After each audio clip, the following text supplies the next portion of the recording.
Good evening. It's Wednesday evening with Dad on Family the Gathering. Tonight, a story or two my father told me about his childhood. They come with a word of warning. Dad combined the Italian tendency to tell very vivid stories with the Texas tendency to exaggerate things to a suitable size. So these stories I always thought were perhaps not as reliable as they could be. To the extent I've been able to fact-check them, however, they appear to be true.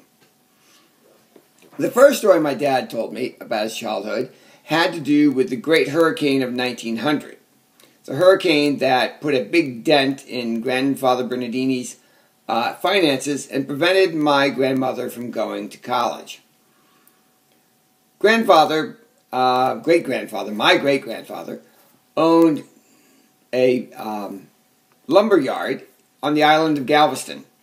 He kept all the books on the first floor, and the family lived on the second and third floor above the lumber yard.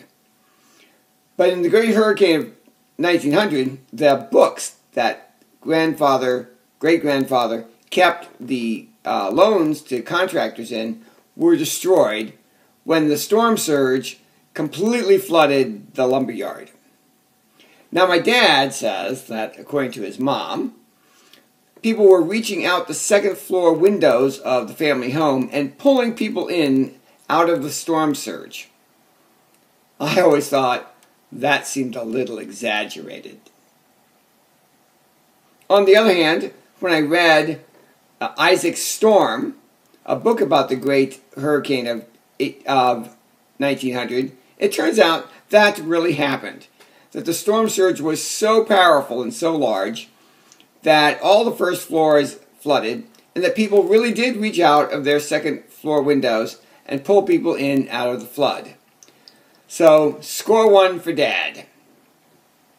Now, of course, Dad grew up in the Italian-American community as a young boy in Galveston. And I always thought it must have been an idyllic sort of immigrant, half traditional Texas upbringing. Until my Uncle Walter told me a story about how he and my dad used to help one of their uncles clean the wine bottles. This uncle made wine at home, and so every so often, Uncle Walter and my dad would go into the basement, grab some used wine bottles, put a little buckshot into each one along with a little water, and then shake the bottle until the buckshot had scrubbed clean the interior of the bottle, and then they pour it out, rinse it out, and then their uncle could fill it again with wine. I worry a little bit about the lead content of that wine, but otherwise the story seems to check out. One last comment about Dad's Italian relatives. Dad once said that no one can keep a feud going as well as Italian sisters.